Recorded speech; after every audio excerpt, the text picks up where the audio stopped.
Wakil Ketua DPRD Sulsel Nikmatullah RB menjelaskan sebab anaknya Muhammad Irfan Fauzan sampai ugal-ugalan di jalan.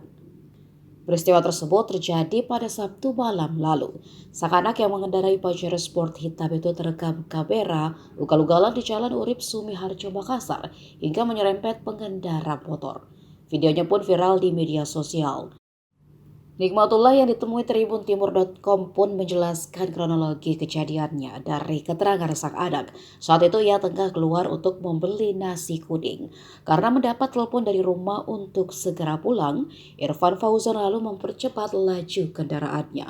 Dan menurut Irfan, dirinya merasa tidak menabrak sama sekali. Nikmatullah juga mengaku sudah ditemui oleh pihak Lantas Polrestabes Makassar dan ia menyerahkan persoalan tersebut ke polisi.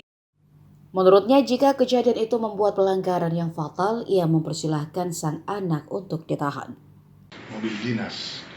Rencananya mau kemana Bapak? Anaknya? Dia pulang. Dari mana? Dia menuju pulang. Kabarnya dia disuruh beli makanan. Jadi buru-buru pulang karena sudah 7:30. Mungkin ditelepon sama orang di rumah. Pulang kok cepat, katanya mau beli makanan. Ya mungkin. Ya saya dengar sih nasi kuning di Riburah yang dia beli, buru-buru pulang. Nah, saya juga sempat tanya, kau tabrak? Bilang tidak ada, saya tabrak. Tidak ada tabrakan sama sekali. Bahwa memang saya agak kencang karena saya buru-buru pulang. Saya lihat ada celah untuk masuk, ya masuk aja. Jadi ya begitu keterangannya, bukan karena kalau hari biasa seperti ini kan ada sopir yang bertugas.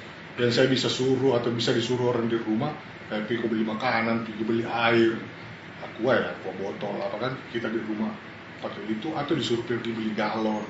Nah ada biasa itu. Nah itu mobil operasional memang tujuannya kepentingan itu. Kalau yang memakai strobo Pak, begitu memang. Pakai strobo itu kan saya.